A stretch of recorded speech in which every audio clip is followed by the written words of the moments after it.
السلام علیکم ورحمۃ اللہ وبرکاتہ۔ عزیز طلباء، اللہ کی ذات سے امید ہے آپ سب خیر و عافیت سے ہوں گے۔ اسلامیات سلسلہ نمبر 8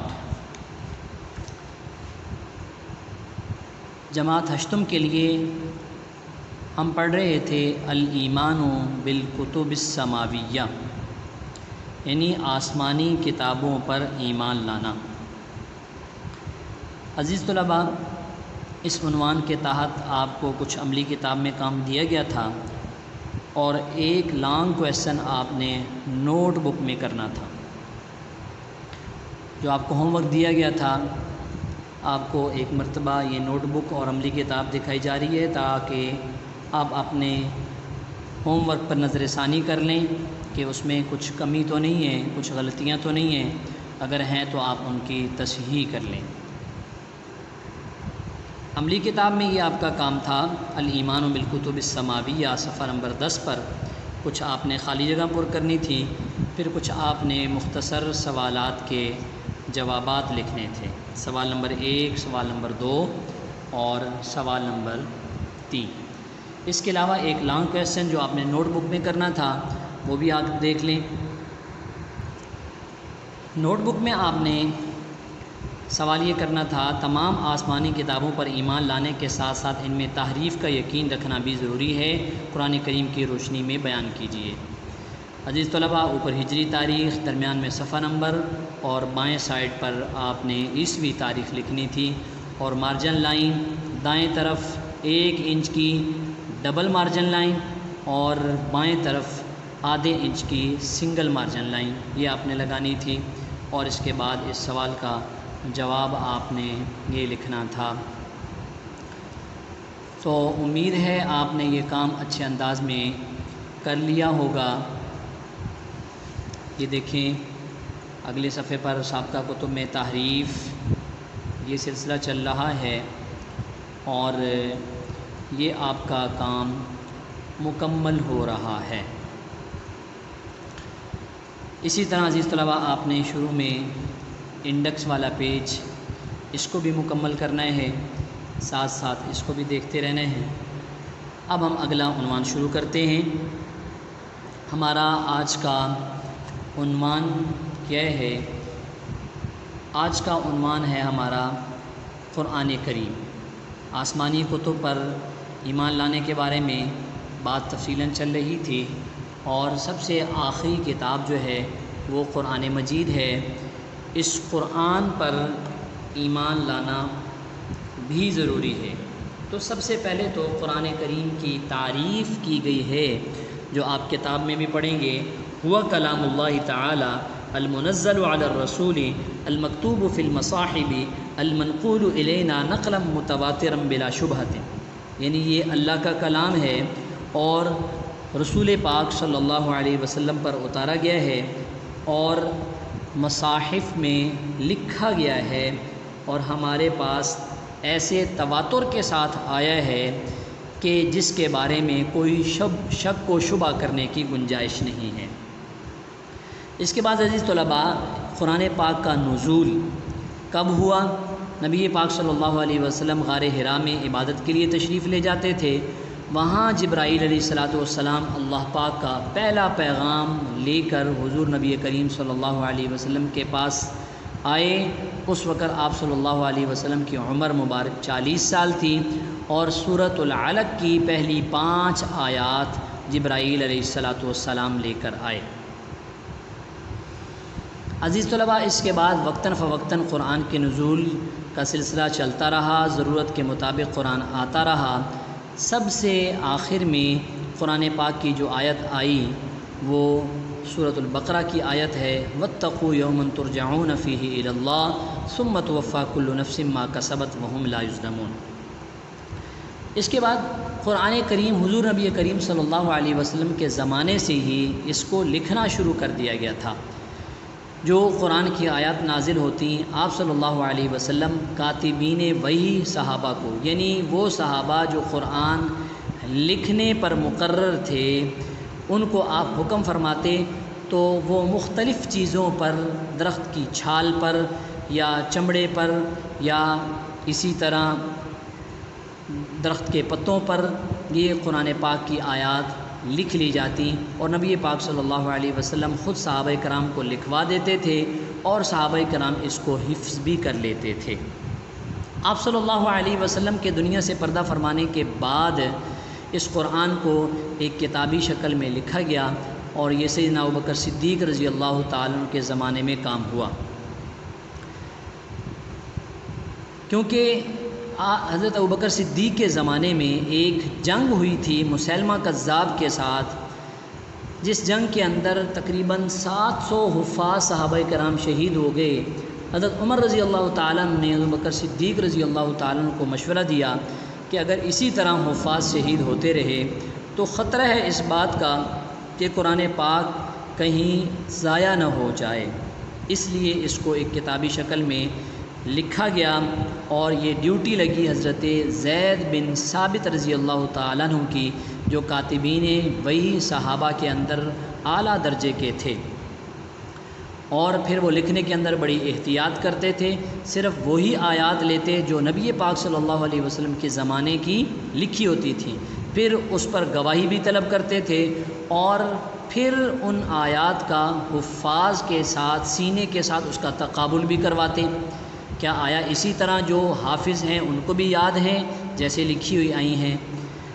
تو اس قدر احتیاط کے ساتھ قرآن پاک کو لکھا گیا۔ پھر حضرت عثمان رضی اللہ تعالیٰ کے زمانے میں اختلاف قرات کا مسئلہ کھڑا ہوا، تو پھر ایک قرات کے اندر قرآن پاک کو حضرت عثمان رضی اللہ تعالیٰ نے لکھوایا، اور اس کی مختلف نقول کر کے مختلف علاقوں کے اندر بھیج دیں، اور اس کے علاوہ جو باقی قرآن پاک کی مختلف قراتوں میں نسخے موجود تھے اس کو ختم کر دیا گیا۔ یہ آج کے سبق کا خلاصہ ہے۔ اب ہم اس کی بلند خوانی کرتے ہیں، اور پھر آپ کا جو کام ہوگا وہ آپ کو دیا جائے گا۔ صفحہ نمبر 28 پر عنوان ہے القرآن الکریم۔ قرآن کریم اللہ تعالیٰ کا وہ پاک کلام ہے جو اس نے ہمارے پیارے نبی حضرت محمد صلی اللہ علیہ وسلم پر نازل فرمایا۔ قرآن کریم کی تعریف ان الفاظ میں کی گئی: وہ کلام اللہ تعالی المنزل علی الرسول المکتوب فی المصاحب المنقول الینا نقلا متواترا بلا شبہۃ۔ ترجمہ: قرآن کریم اللہ کا وہ کلام ہے جو رسول اللہ صلی اللہ علیہ وسلم پر نازل ہوا، صحیفوں میں لکھا ہوا ہے، جو بغیر شبہ کے، بغیر شک کے تواتر سے ہم تک پہنچا ہے، تسلسل کے ساتھ۔ قرآن کریم کا نزول۔ مکہ مکرمہ میں نبی کریم صلی اللہ علیہ وسلم نبوت ملنے سے پہلے ہی غار حرا میں عبادت کے لیے تشریف لے جاتے تھے۔ اسی غار میں ایک دن حضرت جبرائیل علیہ السلام اللہ کی طرف سے یہ پہلا پیغام لے کر نازل ہوئے: اقرأ بسم ربک الذی خلق، خلق الانسان من علق، اقرأ وربک الاکرم الذی علم بالقلم، علم الانسان ما لم یعلم۔ ترجمہ: اے محمد صلی اللہ علیہ وسلم، اپنے پروردگار کا نام لے کر پڑھو جس نے انسان کو خون کی پھٹکی سے بنایا۔ پڑھو، تمہارا پروردگار بڑا کریم ہے جس نے قلم کے ذریعے سے علم سکھایا اور انسان کو وہ باتیں سکھائیں جن کا اس کو علم نہ تھا۔ یہ قرآن مجید کی ابتدائی آیات ہیں۔ اس کے بعد کچھ عرصہ تک آپ علیہ السلام پر کوئی وحی نازل نہیں ہوئی، اور پھر ضرورت کے مطابق تھوڑا تھوڑا قرآن حضور صلی اللہ علیہ وسلم پر نازل ہوتا رہا، یہاں تک کہ 23 سال میں قرآن پاک کا نزول مکمل ہو گیا۔ نزول کے اعتبار سے قرآن کریم کی آخری آیت یہ ہے: واتقوا یوما ترجعون فیہ الی اللہ ثم توفی کل نفس ما کسبت وہم لا یظلمون۔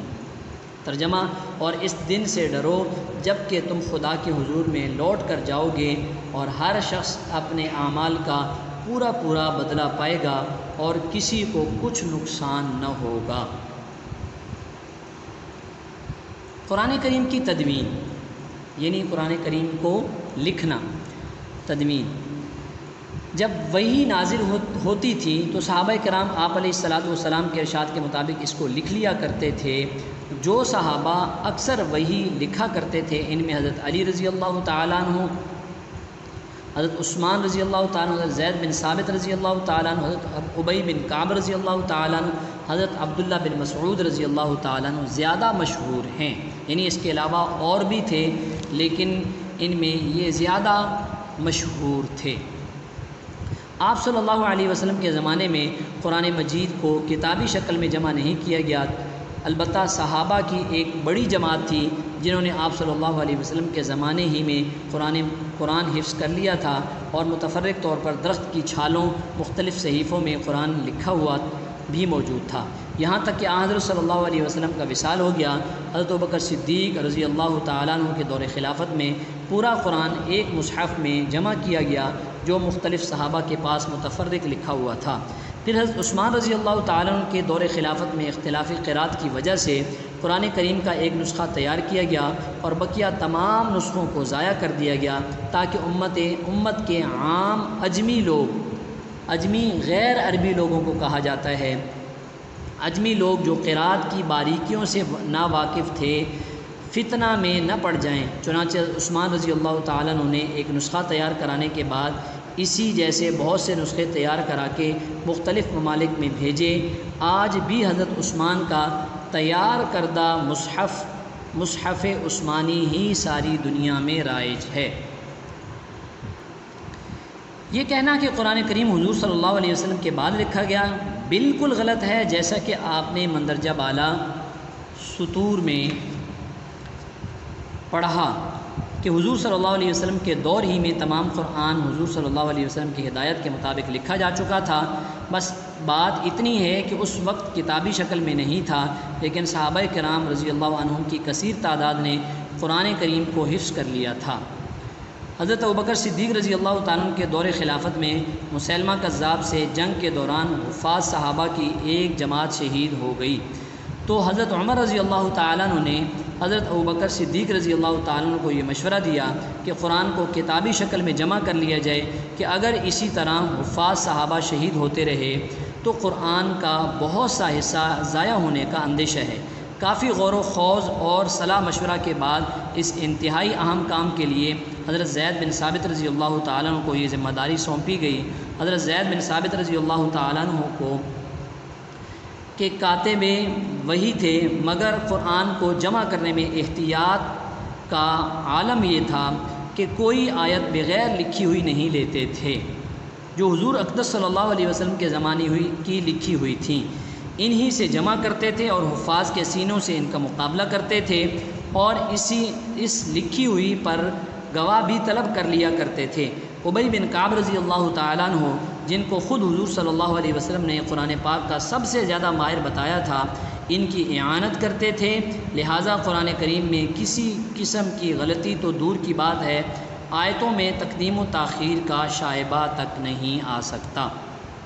اب عملی کتاب میں آپ کام دیکھیں۔